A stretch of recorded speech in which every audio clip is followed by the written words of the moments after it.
मैं सिर्फ आग्रह करने आया हूं आपके बीच में, इस देश को श्रेष्ठ बनाने का मौका आपके पास है और आपने 2014 से ये मौका दिया है साथियों।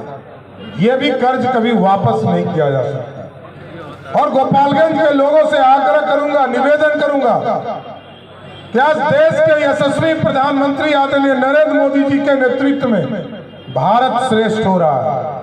और इसका उदाहरण है, पहले हम कभी सोचते नहीं थे कि अर्थव्यवस्था पर भी चर्चा हम करें, लेकिन जब मोदी जी प्रधानमंत्री हुए तो जिस अंग्रेजों ने 200 वर्षों तक हमको लूटने का काम किया था, हम 12वें स्थान पर थे, उसी अंग्रेजों को हराकर हम 5वें स्थान पर आ गए साथियों। और आज हम गर्व से कह सकते हैं कि डॉक्टर आलोक कुमार सुमन जी जब यहां से जीत कर जाएंगे तो आदरणीय नीतीश कुमार जी के पार्टी और उनके हाथों को मजबूत करेंगे। और इसके साथ साथ इस देश में फिर से मोदी की सरकार बनेगी, जिस मोदी ने इस देश के लिए सपना देखा है मेकिंग इंडिया का। भारत कभी अपने पैरों पर खड़ा नहीं हुआ था साथियों। 75 वर्ष हो गए, लोग चिंता करते थे हम खड़ा कैसे हों। और आज आप देखते होंगे साथियों, जिस भारत को कभी अंग्रेजों ने लूटने का काम किया, कभी मुगलों ने 200 वर्षों तक लूटने का काम किया, लेकिन आज यशस्वी प्रधानमंत्री नरेंद्र मोदी के नेतृत्व में मेकिंग इंडिया का सपना साकार हो रहा है। पहले हम सोने की चिड़िया कहते थे भारत को, अब मोदी जी ने कहा है अब सोने की चिड़िया नहीं कहेंगे, सोने का शेर बनाएंगे जो दुनिया में दहाड़ने का काम करें। इसलिए साथियों हम गांव-गांव जाएं, भाजपा के कार्यकर्ता, जदयू के कार्यकर्ता, लोजपा के कार्यकर्ता, एनडीए के सभी कार्यकर्ता साथी गांव में जाएं, लोगों को बताएं मोदी जी ने एक एक सपने को साकार किया है। और साथियों आप समझिए, इस देश में पक्का मकान 4 करोड़ 21 लाख परिवार को देश के यशस्वी प्रधानमंत्री जी ने दिया। उसमें से 55 लाख परिवार सिर्फ बिहार के हैं। और हम आपको गारंटी देते हैं, नीतीश कुमार जी की नेतृत्व वाली सरकार ने तय किया है 2025 के पहले जितने गरीब हैं बिहार में, उनको पक्का मकान देकर ही हम लोग चुनाव में आने का काम करेंगे। एक एक आदमी लग जाइए, क्योंकि अभी प्रधानमंत्री नरेंद्र मोदी जी ने 3 करोड़ और पक्का मकान देने का निर्णय लिया है।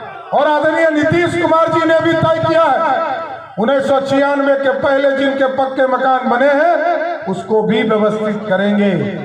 तो आप गांव में जाए तो चर्चा जरूर करें, बैठे चौपाल लगाए, चौपाल में बताए पक्का मकान दिया मोदी ने, पानी पीने के लिए नल जल योजना दिया मोदी नीतीश ने, शौचालय दिया मोदी ने, जब उजाला योजना आया गैस कनेक्शन दिया मोदी ने, और जब खाना बनाने की बारी आई तो खाने के लिए पेट में अनाज दिया मोदी ने।